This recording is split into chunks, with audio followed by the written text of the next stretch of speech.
there are many things that I do want personally. I want a better looking body. I want world peace. I want to see Vinicius never win the Ballon d'Oro ever in his life. I would like to be Batman. I would like to see Messi win another World Cup, etc, etc. But the one thing that I want the most is to see Ansu Fati become a monster under Hansi Flick, because it is a necessity. Barcelona need that. Hansi Flick needs that. We as fans need that. My channel needs that. We want to see Ansu Fati become a monster. And the more we see Ansu Fati this season under Hansi, the less and less it does seem like this is going to be a reality. And it sucks to say this because, look, first of all, many might assume that I am being negative against Ansu Fati, that I do have an agenda, that I am a literal opponent to Ansu Fati. But no, I am basically saying the reality is what I have been seeing from Ansu in the past year. And in the past year, it has not been so great. And recently, Ansu Fati just encountered another injury that is going to take him out for another month. And that is because of his hamstring, an injury that he has already encountered not too long ago. So he continues to go through the exact same thing over and over again. And we're like, when is Ansu Fati ever going to be 100% healthy so he can finally find some consistency in his football and gain the momentum that he does need? Because Gavi is on that route. Gavi is on his way to gaining the momentum, the rhythm, the tempo that Barcelona are asking for, and then eventually Gavi will become a starter and become the best version of himself. Ansu Fati has to go through the exact same route, but his body does not allow him, and that sucks to see. So what we're going to be doing in this video is speak about the injury history, how Barcelona managed Ansu Fati over the past few years, why we like Ansu Fati so much, and what Ansu Fati's new position should be in the future. But before we go into those key points, the first thing that I want to get out is this. The reason why I want Ansu Fati to be a monster under Hansi Flick is because, do you know how many headaches that is going to take away from our sporting plan? Like, really think about this, right? Ansu Fati has the capability more than anybody else, more than Lamine Yamal, more than Rafinha, more than any other striker that we have right now, or any other attacker that we have right now. Ansu Fati has the capability to score goals. That is something that you cannot argue against, because we have seen that before when he was 16, 17, 18, 19 years old. Yes, Ansu Fati has more goal in him than Lamine Yamal. I'm not talking about creativity. I am not talking about dribbling, because that's what Lamine Yamal is good at. But Ansu Fati has more goal in him than Yamal. Currently, Ansu Fati cannot meet those expectations because of his injuries, because of his form, because of his mentality, and many other factors. But Ansu Fati, at his best, is a better goal scorer than Lamine Yamal. If we can get Ansu Fati to become that type of monster again, and at the very least, maybe 90% of his potential, Barcelona no longer have to look for a reinforcement on the left wing position. Really think about that, right? Because if Ansu Fati was the player that he was supposed to be today, we would not be talking about bringing in Nico Williams, Rafael Leao, maybe another left winger from Man City or Bayern or wherever it may be, Inter Milan, AC Milan, Atletico Madrid. Barcelona would not be having any of those conversations because Ansu Fati would be the ideal candidate. Second thing, if Ansu Fati was at his best state, he would also reinforce the center forward position because he knows how to play in the center forward position. We would not be talking about finding a reinforcement for Lewandowski if Lewandowski ever gets injured, or who is going to be our next big striker after Lewandowski. It could have been Ansu. Ansu would be solving a lot of our problems today by reinforcing the left wing position and the center forward position. Two positions that Barcelona want to reinforce in the very near future, and that is because they are running out of patience with Ansu. That is why on the left wing position, we're looking at either Nico or Rafael Leao. And on the center forward position, we're looking at either Erling Haaland or Gyökeres. I know that many might say, but Kevin, you know, if Ansu Fati was still at his best level, we would still be going for Erling Haaland. Yes, I understand that, but it could have been Erling Haaland and Ansu Fati on the striker position. Can you imagine that type of options? That would be insanity. That would be the best squad depth in the world. Can you imagine if we had Rafinha and Ansu Fati at their best level on the left wing position? We would be completely fine. That is the reason why Ansu Fati needs to become a monster under Hansi, and I know that Hansi sees it. We have seen reports last summer, which was summer 2024, of him looking at Ansu and saying, I have a plan for you. I know what you can become, but you have to follow this program. You have to be well conditioned, 100% healthy. Then you would be able to see the fruits of your labor.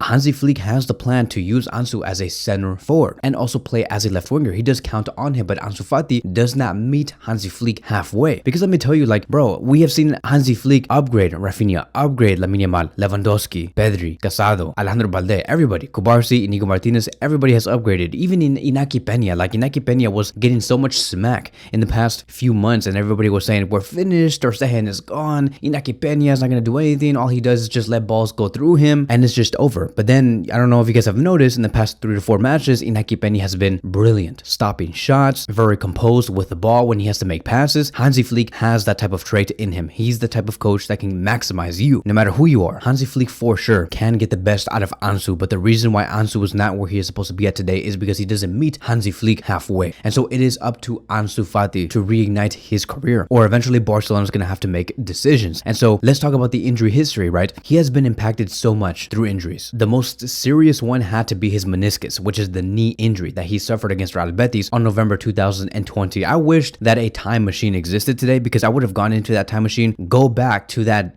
freaking day where Ansu Fati was about to start in that match against Real Betis, fly to Spain, go to the Camp Nou, run onto the pitch, and make sure that match never ended up happening. I would have prevented that match. But, you know, Ansu Fati did start against Real Betis on November 2020, and that was the day where he got the most serious injury of his life, and it took him out for 9 months. Originally, at that time, it was reported that he was only going to go out for 4 months, but then it got even worse as time went by. He took the surgery, and it was like 9 to 10 months that he was out for. Then came the hamstring injuries. Over the years, Ansu Fati has had like 3 to 4 different hamstring injuries. In November 2023, he was diagnosed with a muscle injury on his left hamstring, which was the exact same area that got him out back in 2021. And now, fast forwarding 2 to 3 years later, on November 2024, now it's not his left hamstring. Now it is his right hamstring that is going to be taking him out for 4 weeks. So this is the reason why he has missed 125 games over his career due to injury, totaling 644 days of him being absent at the age of 22 years old. Now, many have been saying that maybe the reason why Ansu Fati has not been at his best is because Barcelona don't take care of him and because they rushed Ansu to get back onto the pitch. And to be honest,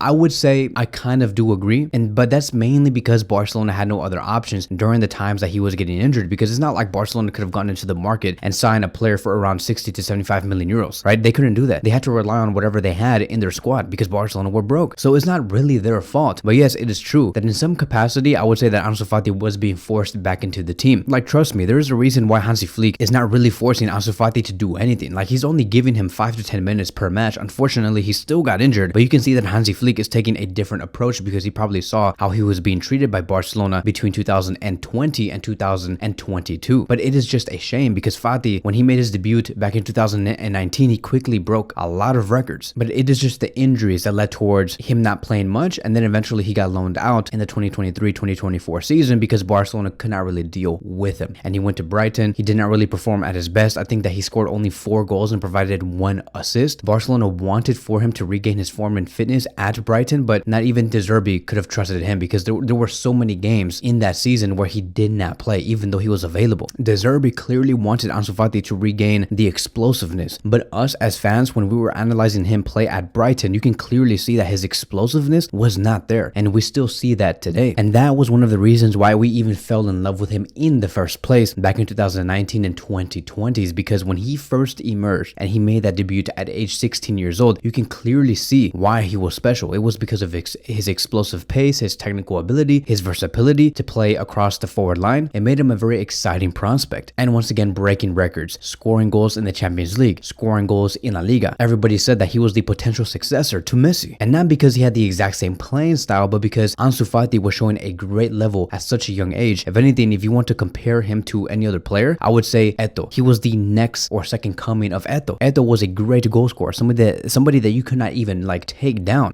Anytime any defender tried to take down Eto'o physically, he never backed down, and he always found the opportunity to score goals in tight spaces. Ansu Fati was that player. You put any defender against Ansu Fati, for some reason Ansu Fati had the physical capacity to shrug that off. Like, go look at his goals back then. It was really hard for him to like fall down. Now you push him by his freaking hand, he'll fall down. But that is the reason why we fell in love with him, is because he was explosive. It took him only 1 to 2 moves inside the box to score the goals. And I'm not even going to lie, I'm not trying to overhype Ansu. I'm not trying to like fabricate his career, nor am I trying to just say this just because I'm a Barcelona fan. But if Ansu Fati stood away from injuries today, he could have easily been a player to score 20 goals and provide 11 assists easily at 22 years old. Like, we would be questioning who the hell is even Nico Williams. And so look, it is not the end of Ansu Fati yet. I still think that he can do something special this season, because we have seen many players during the early phases of their career encounter a lot of injuries. Like, for example, Robben, right? Aaron Robben, who represented Chelsea and Bayern Munich early in his career. Robben documented a lot of injuries during his time at Chelsea, and at his early years at Bayern Munich, he suffered many hamstring and groin problems, but eventually became one of the best right wingers in the world and won the Champions League with Bayern Munich. Thiago Alcantara, another player, also suffered from many injuries because of his knee. There was some muscle damage, ankle injuries, and it impacted his consistency in the team. He was like that at Barcelona Barcelona, but then when he moved to Bayern Munich and later Liverpool, where he also saw some other injuries, in the end he became much more consistent and stands today as another Champions League winner and won many league trophies with both clubs. Marco Reus, who represented Borussia Dortmund, he also has a unfortunate history of injuries. He had ankle injuries, muscle tears, groin injuries, but he continued. He continued to fight, and Dortmund placed more faith on Reus because they believe that with Reus' work rate and his mentality, he can get through this tough moment. And he eventually became very successful with Dortmund, meeting many semi-final and final stages in the Champions League. So the same thing can happen with Ansu Fati. Maybe Ansu Fati is not destined to be flourishing in the early phases of his career like Pedri, Gavi, Alejandro Balde, Cubarsí, etc. Maybe Ansu Fati is going to be that player where he finally blossoms, finally peaks like Robin after they hit 24, 25, 26 years old. But the problem is, right, this is going to be the biggest question. Does Barcelona have the patience to maintain Ansu Fati, a player that has the number 10 shirt,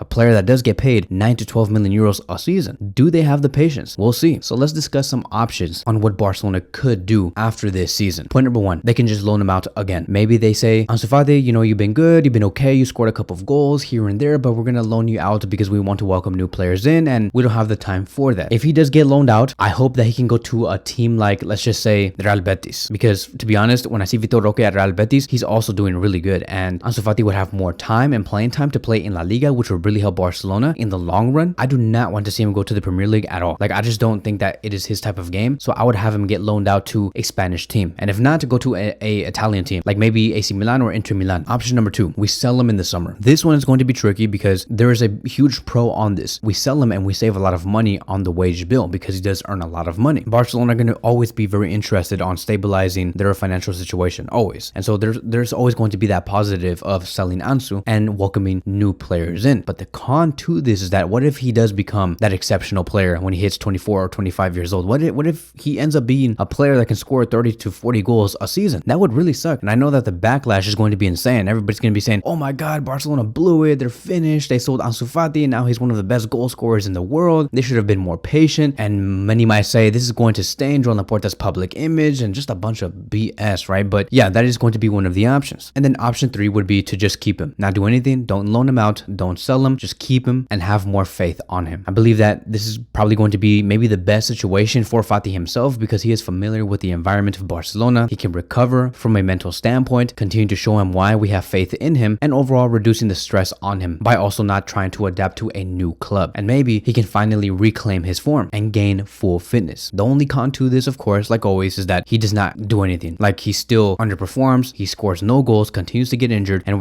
we continue to spend more money on the player in terms of wages. For me, I would just want to see Ansu Fati just go at it. I want Ansu Fati to be successful this season. After this injury, it should be the last, and I want to see him get trusted by Hansi even more and to maybe be the reinforcement on the short term for Lewandowski, so we can just see something. We need some samples. We need something. Give him more faith. Maybe the faith for Fati might even help him himself and have him regain more confidence. But let me know in the comment sections down below. What do you think Barcelona should do with Ansu? Because the talent for him, it is clear. Like, we know what he could do. We have seen it before. It is just the mentality problem. It is the physical problem that is hindering his progression. What would you guys do? Would you guys also maybe, let me give you guys another option. If you guys don't want to sell him, you guys don't want to loan him out, nor do you guys want to keep him, maybe another option that you guys might like would be to loan him out with an option to buy. Would you guys do that? Let me know in the comment sections down below. Thank you guys so much for watching, and I will see you guys in the next one.